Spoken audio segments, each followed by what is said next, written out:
गांव की पुरानी चाय की दुकान पर शाम ढल रही थी। तीन दोस्त रोज की तरह बैठे थे, रघु, मोहन और दीपक। मोहन बोला, आज अमावस की रात है। आज की रात बहुत खतरनाक होती है भाई। हाँ यार, आज कौन बाहर निकलेगा? मरना थोड़ी है। इतने में पास में बैठा रघु बोला, अरे यार, तुम दोनों बहुत डरपोक हो। ये सुनकर मोहन बोला, अगर तू इतना ही बहादुर है तो एक काम कर, उस पुरानी हवेली में अमावस की रात एक कमरे में बैठकर दिखा। इतने में दीपक तुरंत बोला, अरे नहीं रे भाई, वहाँ चुड़ैल का साया है। रघु ये सब सुनकर बोला, ये सब अंधविश्वास है, सिर्फ कहानियां हैं और कुछ भी नहीं है। चुड़ैल अगर मेरे सामने आ जाए तो मार मार के खाल खींच लूं उसकी। मोहन बोला, चल फिर शर्त लगाते हैं, पूरे 1 लाख रुपए। चाय की दुकान एकदम शांत हो गई। रघु ने बिना सोचे कहा, शर्त मंजूर।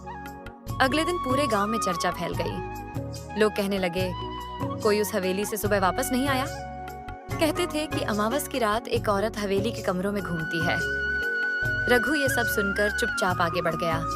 उसके मन में बस 1 लाख रुपए घूम रहे थे। रात घनी काली थी, आसमान बिल्कुल खाली था।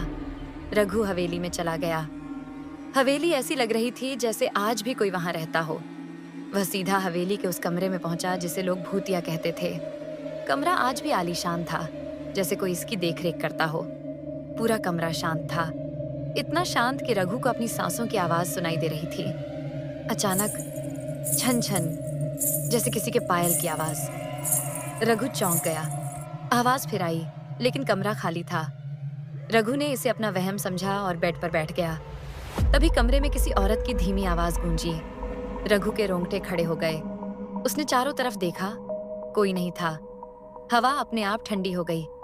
अचानक रघु ने महसूस किया, पीछे दीवार के पास कोई खड़ा है।